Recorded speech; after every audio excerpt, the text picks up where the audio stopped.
Pokemon players, y'all are stronger than troops. Shout outs to y'all. I can't do it. Thank you. All right, getting started in this game one, though. Going to be starting out on Battlefield. Already going to see a Ness F-throw off stage. I think that that is a really good position for Ness here as well. Like we said, Ness is going to be very susceptible to getting hit off stage, especially with the down air, all of the projectiles. But I think that that's exactly where he wants to push Rob as well.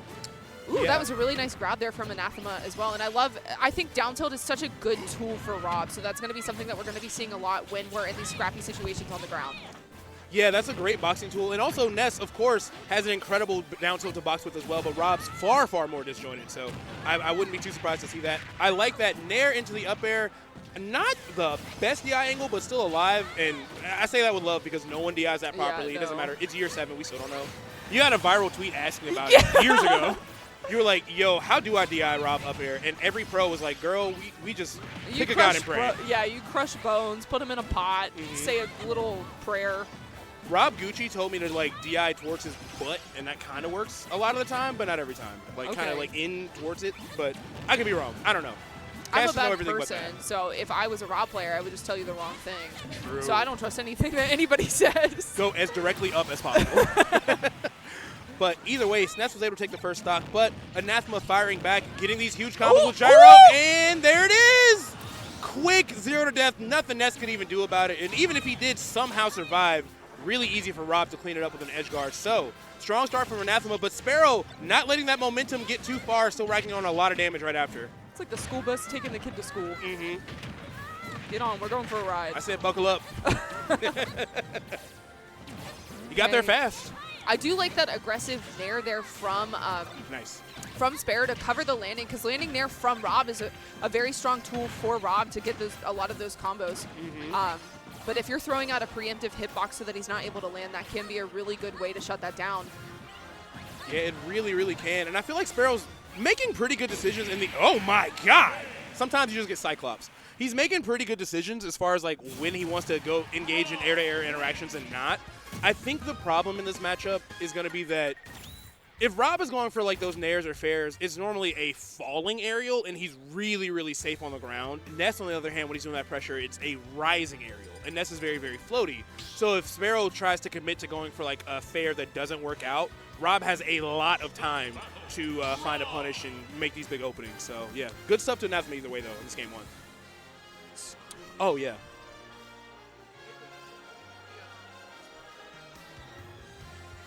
No.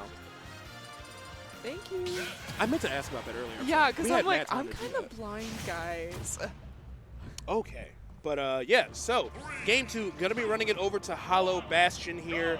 Pretty solid stage, honestly, for both of them. I'd be a little bit gun-shy just because I feel like it's going to be even easier for Rob to find those up air kills here just because that center plat. But other than that, let's see how Sparrow can respond to that game 1. Right. I do like that use of the full hop fair there to try to catch the high recovery from Rob, but Rob just going a little bit higher and able to get some nice damage off of it. Double parry into the down smash to send Ness off stage, stalling with the magnet and then just grabbing the ledge without having to use the uppie, but it's not going to matter. Using the up smash there from Rob to find that first stock, only 21% so far on Anathema. Yeah, really good stuff already. And Point Blank Laser, not only did it just do 20-something, but it set up for even more combos. So about to have Sparrow lap to percent here. I like the idea going for that dare, trying to get the roll in. That could have been a huge punish for Sparrow if he found it. But Anathema playing amazing, punishing so much, and yet again, having Sparrow sandwiched with that gyro right behind him, throwing out those down tilts, just getting so much free damage. But a life-saving match there from Sparrow as well. That was really quick to get out of that scenario. All right, the PK fire coming through, but yet another up smash. We are 2 for 2 this game. Obviously, Rob up smash is good in every context, but Ness does love to jump off the ledge. He does love to jump above you and like start trying to get that pressure going, and up smash is an amazing tool to punish that. So we need to see a big 0 to death from Sparrow, and this could be it with the PK Thunders in the corner, but was just barely off on the spacing, unfortunately. Okay, but Ness trying to use this nair as a get off me, trying to space a lot of these aerials too on Rob's shield. A really good evasive movement here from Sparrow around this platform, but missing that tech is going to cost him a gyro hit, and now off stage, and this could be a huge problem. Oh, but falling out of the down smash, I think, due to the gyro. Oh, no. Maybe he thought he was close enough to like curve it on the ledge real quick and grab. Yeah. Kind of an awkward angle, but either way, of course, Anathema going to take that, no problem. There's definitely signs of life from Sparrow, but I think the biggest difference that's happening right now is that Anathema's defense is incredible. Yeah. He always knows when Sparrow wants to jump out of something. He always knows, like, even once he started successfully mashing those nairs at our disadvantage, like you said, Anathema's like, okay, bet, just started backing off, micro-spacing, putting out more of those forward airs to win those trades out. So his defense is really, really good, and obviously he's getting a lot more bang for his buck on those stray hits. He's turning them into so much. Even just like the down tilt to gyro, obviously the grab. So Sparrow's got to find, if anything, maybe just start trying to grab Anathema more. A lot of this is coming from like Anathema just being really good in shield. Yeah. Maybe sneaking in some more grabs. Of course, it's risky because Rob is just so good at boxing range. But wow, Okay. 53% as soon as the match starts right there for Anathema. Yeah, like you said, like Anathema's just very comfortable sitting there at the ledge, but you don't also want to overextend and run up and dash grab. If Anathema's able to like spot dodge it or just jump out of the way, then you're sitting duck at the ledge against Rob, which is terrible position. Awful place to be, yeah. 102 already. Healing a little bit with the side magnet. All right, those low percent fares in the corner again. If you can set up for like the side magnet dare or the PK fire dare, you can take those stocks really early, especially with all this rage. But if we're not going to see plays like that, Anathema is perfectly fine to just go back to the regular neutral because he is consistently coming out ahead here. And I do really like that placement that we saw earlier of the gyro on the platform too, because a lot of the time on a tri-plat, Ness is going to want to sit up on that platform and then send the PK fire down at an angle. But if you put that gyro right where he wants to sit, he's not going to be able to set up that trap, and it's going to be a lot easier for Anathema to approach underneath and then pop him up in the air with like an up tilt. Yeah, and obviously it looks like he's so good at just sharking from below. This gyro pressure looking amazing.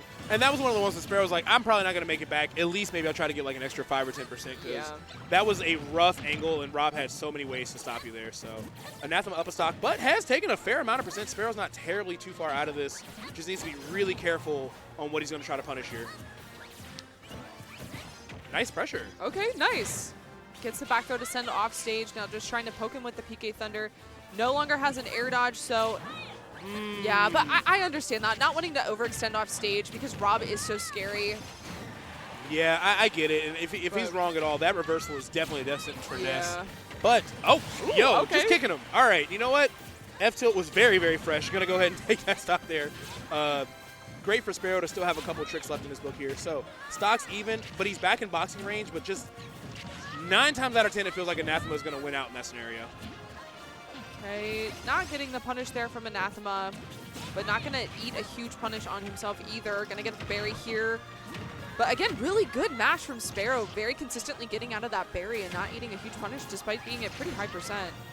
Yeah, and that is going to be stock number 2. Might as well get that extra damage. You're not going to make it back without getting hassled by Anathema there. So now, comfortably up a stock.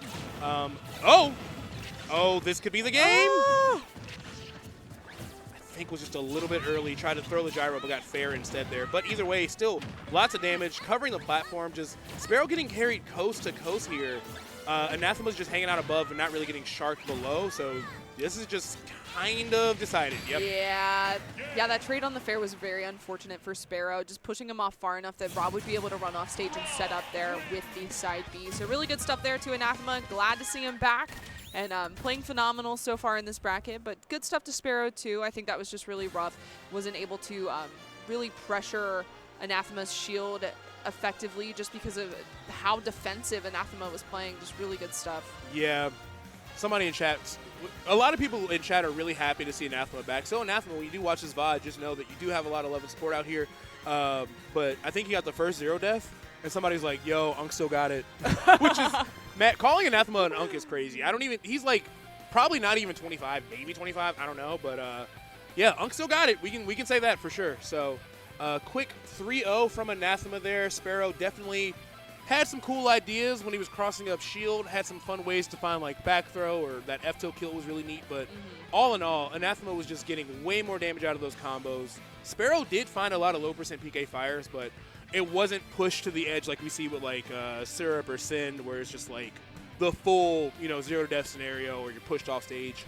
Yeah. Even that time he had him forced to burn his air dodge, was like maybe he'll try to like 2-frame with dare, but yeah, he just wasn't able to steal those stocks at those low percents, and that's what he needed.